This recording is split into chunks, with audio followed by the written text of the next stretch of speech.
મૂછાળા કાનુડાના દર્શન કરવા હોય ને તો ઢીમા ધરણીધર ભગવાનના મંદિરે આવવું પડે.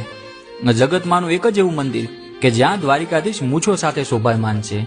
કૃષ્ણ ભગવાનના પ્રમુખ યાત્રા ધામમાંનું એક એટલે ઉત્તર ગુજરાતનું દ્વારિકા સમૂહ બનાસકાંઠા જિલ્લાનું ઢીમા ધરણીધર ભગવાન મંદિર.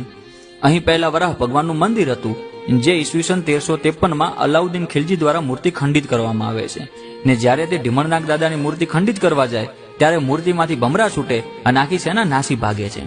મૂર્તિ ખંડિત કર્યા પછી 125 વર્ષ સુધી અહીં સિંહાસનની પૂજા કરવામાં આવે છે અને સમય જતા કૃષ્ણ ભગવાન સ્વયં પોતાની મૂર્તિ સ્થાપિત કરવાના સંકેત આપે છે, જે ઇતિહાસ આપણને જાણવા મળે છે.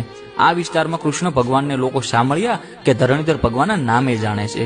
પૂનમના રોજ બહુ મોટી સંખ્યામાં માનવ મેળામણ ઉમટી પડે અને દીપમાળા ભરવાનો પ્રચલિત રિવાજ પણ જોવા મળે છે. આ વિસ્તારમાં એવું કહેવાય કે જગત આખાની જાત્રા કરો પણ ઢીમા શામળાના દર્શન ના કરો ને તો તમારી જાત્રા અધૂરી ગણાય, અને વાત પણ સાચી છે.